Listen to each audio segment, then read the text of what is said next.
Hello and welcome to another lesson. Following on from the NG lesson about belting, everyone wants to know how to belt. We're going to carry on with diphthongs. Diphthongs? What are diphthongs? What a crazy word. It is a crazy word. It's a strange word. D-I-P-T-H-O-N-G-S. Diphthongs. What does it mean? It means vowel manipulation. So for us singers, we can hit our notes far easier and far safer. Right, so what does this actually mean? Well, I won't go through every single word change. I will put some notes in the description of this video. But basically, it means changing a closed vowel sound to an open vowel sound. So that instead of getting nasal sound that just comes down your nose, we're getting sound that comes out of your mouth. As I say, when I try and do an NG sound, the noise stops. The voice stops. So we want everything to be coming out of your mouth. We also don't want tension, and we want the best tone we can. Because it's no good being able to reach notes, but you're kind of compromising your tone because you're sort of squeezing them out. Should always be safe. Singing should always be safe. So if we just take an example word. One of my kind of hated words for having to sing is the word need. So N-E-E-D. First of all, like in the N and the G exercise in the previous video, if you go N, it's coming down your nose. So immediately, the first letter is a nasal sound. Then you've got a double E sound. So when we sing that, normally, if you weren't thinking about diphthongs, you might sing it like this. Need, need. And everything would be really tight. And if you try that for me, just go need. Teeth are quite, almost together. You can feel this tension in your throat. You can feel it. Also, a lot of people say they've got a word like that that's needing to be belted, they'll just go for it, almost like yelling out the word, if I just really push this out, it'll get there. What happens then is you're just creating a lot of tension around the vocal cords, and you will end up with a very sore throat. I'm sure some of you watching this will have tried out a song that's maybe a bit high and then afterwards thought, wow, my throat's sore. We don't want that. And this is where diphthongs come in. So the word need.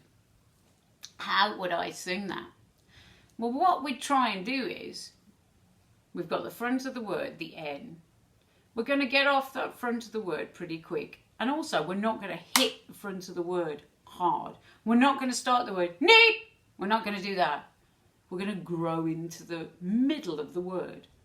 But instead of thinking about the word need being N-E-E-D, let's think about it being written as N, bear with me, E-H-D. So we're thinking about nay. You're thinking about A, instead of E. Difference in sound, right? E, very, very different. So instead of singing, need, and you can hear the tone there. Now listen to the difference. Need. A lot of difference. The other difference is I can power through on that. I've got room in that vowel manipulation to really bring my volume up, my dynamics up, get more breath from the diaphragm to float the note. And at the end of the word, I tag it. So I don't think about the end of the word until I'm on it. And then it's tagged. So again, like, need. Right at the very end is that D. Right at the very end. Don't think about it. Don't think about the D. Because the other thing people do is go, need. And you're trying to push on the E and the D together. It's always going to create tension. The tone's going to go off. The pitch can be squashed. We just don't want it. It's not a good idea. So just try that for me. Try singing N-E-H, without the D, like nay. Okay, let's have a go. 1, 2, 3. Nay. Off. Let's have another go. 1, 2, 3. Nay. And if you can see how open my mouth is, and I don't mean open as in like I'm pulling the sides out in my cheeks, no cheek raise, the jaw is going down. And the jaw's going down a lot. Normally people don't open their jaw enough. It's just nobody does. And you always think you're opening your jaw. Look at yourself in the mirror. I can assure you, you are not dropping your jaw enough. Okay, let's add the D onto that. So we're going to go Ned.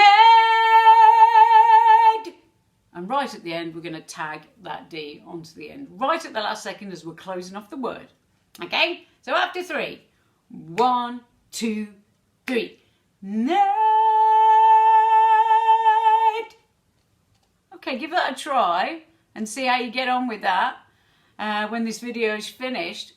Okay, so there's loads of vowels we need to do that too. Obviously, we've got the word light, which has got an I in it. I as well, that's a closed vowel sound. That's not that great either. Okay, so I was working with a student not so long ago. They were singing Ave Maria.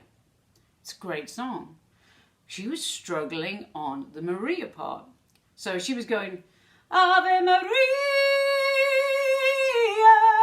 Oh, that really hurts. I don't like that. But if you can just watch what my mouth is doing on the re part, so on the I of the Maria. Ave Maria. I mean, I just don't want to do it anymore. Sorry, I'm not. It hurts. I don't want to do it. It's making my throat sore. So again, we need to change that. We need to change that I sound. So it's all loose, it all flows, and it sounds great. So let's have a think about that. Maria, M-A-R-I-A. I can spell Maria. What are we going to change that to? Well, essentially what we're going to do is change it to an A and a H. Sounds strange? It works though. As some people kind of put different ideas into their head to help them concentrate on this. There's kind of like, you know, people would say, oh, put it as an A and a Y or something like that. For me, it's an R sound, so it's A-H. So instead of Ave Maria, we're kind of going Ave Maria. But when we sing it, it works. So if we go, Maria, still sounds like Maria. What we don't want and what does happen sometimes is that the vowel loses its clarity on the actual vowel that it is. Like the I sounds too much like an A. So it's like a technique that you have to keep working on. Almost like over-exaggerate it to start with and then work on the sound of that vowel. So if we're going to do Maria, we'd go M-A-R, wait for it, no I, A-H, A. Okay, again, this is going to be, there's some notes in the bottom under the description. So, we instead of singing Ave Maria, which is it's kind of hard, we're going to make it a lot easier and we're going to sing Ave Maria. Ave Maria. And again, there is literally no effort for me, hardly, to push that sound out, to increase the dynamic, to increase the airflow and float the middle of that Maria sound because everything's open, so the body works. It's pretty simple, really. What we need to do is just open up, release the tension. But there's all different tricks, like these diphthongs, to do that. That they sound awkward, but once you get into it, it will make sense. So if there's a word that you're stuck on in a song, and it's especially a higher word, and you're finding it hard to reach that note, go back, have a look at the vowel, and see, what am I doing? Can I change the vowel sound? Is it a vowel sound that needs changing? Am I emphasizing too much the end of the word? Like as in we spoke about the word need, where some people might go to the D way before they need to. We need to keep that open feeling and that open vowel vibe going right until the very end and then put on the end of the word. So that could be a problem.